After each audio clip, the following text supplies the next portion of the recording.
इस श्रृंखला में आज प्रस्तुत है कार्यक्रम एंटीबायोटिक की कहानी।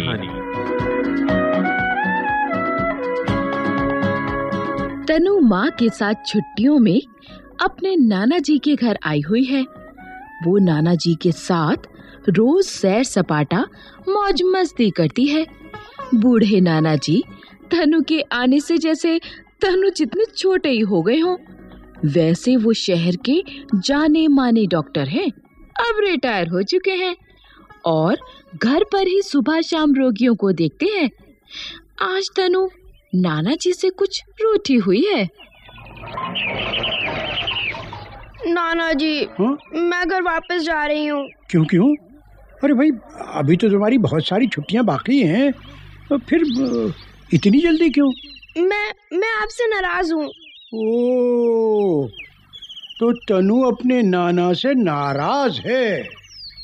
जरूर उसके नाना ने कोई अपराध किया होगा। अच्छा तनु जी, आप अपने नाना का कसूर तो बता दीजिए। कसूर? हाँ, कुछ पता भी है? आजकल आप हंसना भूल गए हैं। मैं देख रही हूँ पिछले 2 दिनों में आप एक बार भी नहीं हंसे और मुझे कहानी भी नहीं सुनाई। अरे हाँ, वो तनु, ये तो तुमने बिल्कुल ठीक कहा। दरअसल हुआ ये कि मेरे बचपन के एक दोस्त एकाएक बीमार हो गए थे, इसलिए मेरा मन कुछ परेशान सा था। अब ठीक है वो। अब ठीक है? हाँ। तो फिर अब तो हंसिए। अच्छा बाबा। लो हंस दिया, अब तो माफ कर दो बिटिया। तो फिर कोई बढ़िया सी कहानी सुनाइए। वैसे कहानी की शुरुआत तो मेरे पास है। तुम्हारे पास कहानी की शुरुआत? अरे भाई, वो कैसे? वो ऐसे, ये देखिए। अरे वाह, अरे बहुत अच्छे बहुत अच्छे। तनु ने नाना जी को 2 कार्टून दिखाए। एक कार्टून में कई भयानक सूरत वाले राक्षस एक आदमी के शरीर में घुसते हुए दिखाए गए थे और दूसरे कार्टून में हरे और सफेद रंग का दवा वाला कैप्सूल बना था।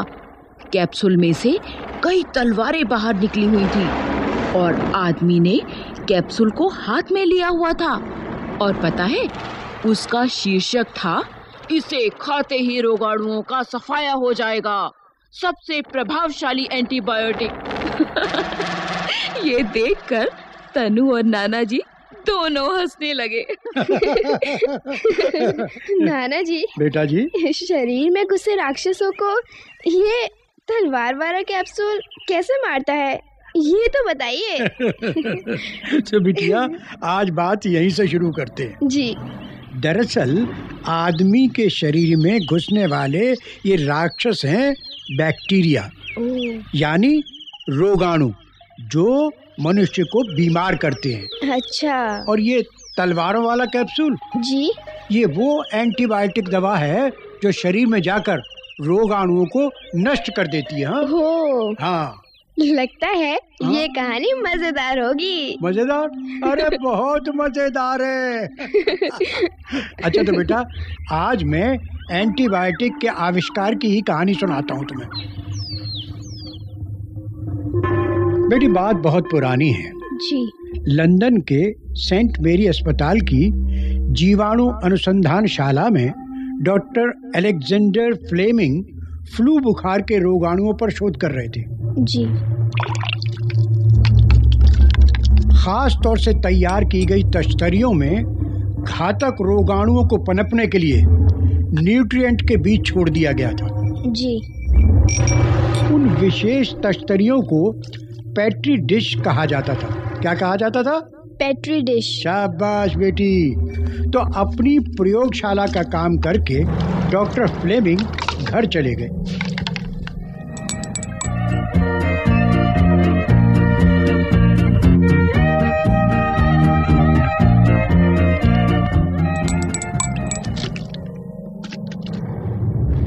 फिर क्या हुआ?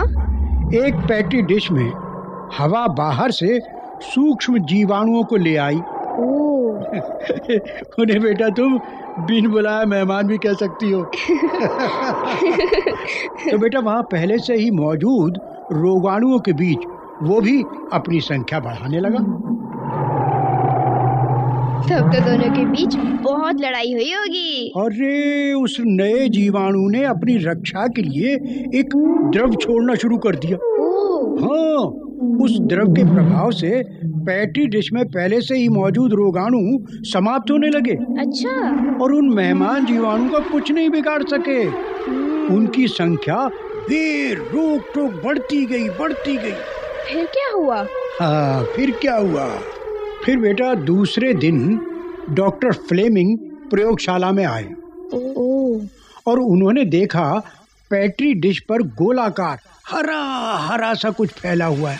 अच्छा। हाँ, डॉक्टर फ्लेमिंग ने उसे माइक्रोस्कोप यानी सूक्ष्मदर्शी के नीचे ले जाकर देखा तो चकित रह गए।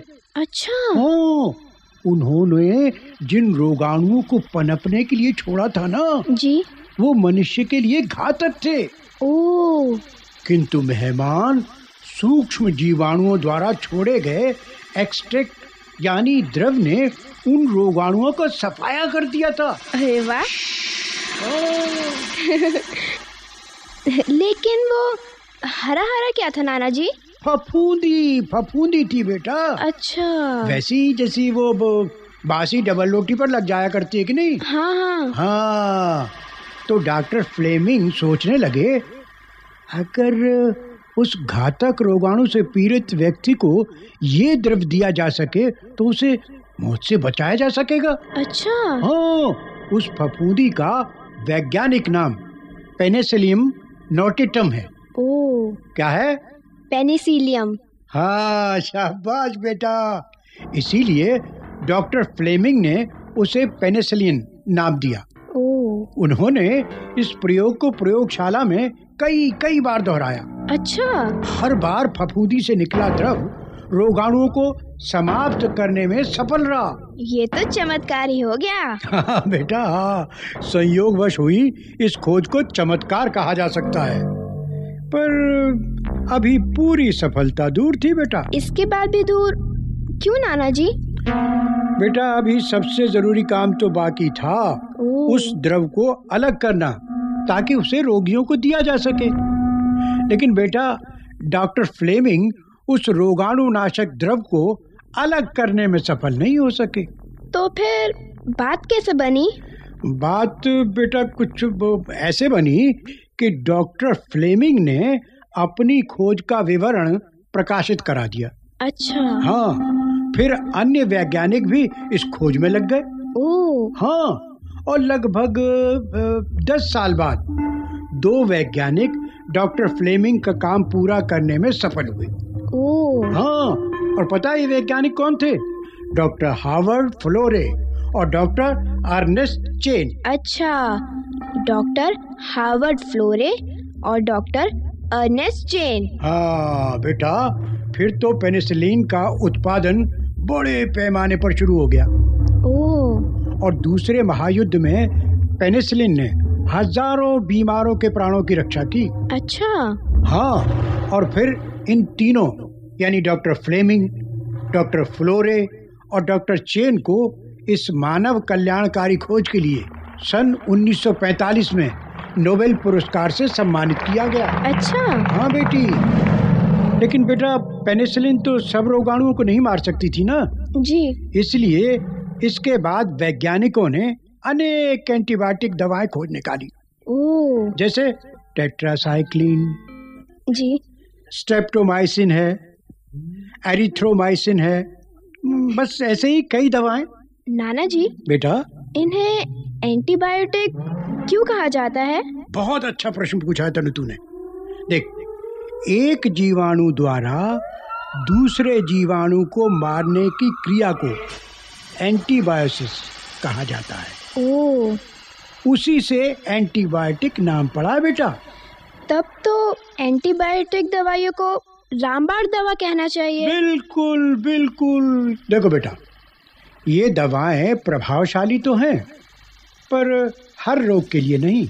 अच्छा। अब कई लोग सोचते हैं कि कोई भी रोग होने पर एंटीबायोटिक दवा ली जा सकती है। ओह। पर बेटा ये विचार गलत है। इन दवाओं का उपयोग अपने डॉक्टर की सलाह से ही करना चाहिए, नहीं तो लाभ के बदले नुकसान भी हो सकता है। ओह, तो इसका मतलब ये हुआ कि आपकी फीस पक्की। अच्छा शैतान। लेकिन तनु, तुमसे तो मैं दवा की नहीं, कहानी सुनाने की फीस लूंगा। नाना जी, मैं इन कहानियों की फीस दूंगी, लेकिन तब। कब? तब कब?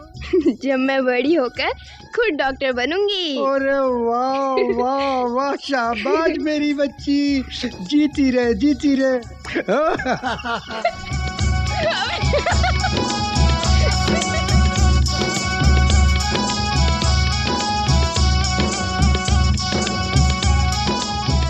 हाँ तो बच्चों, बातों ही बातों में तनु ने अपने नाना जी से सीखी कितनी ही नई नई बातें। क्यों, तुमने भी सीखी ना? हाँ?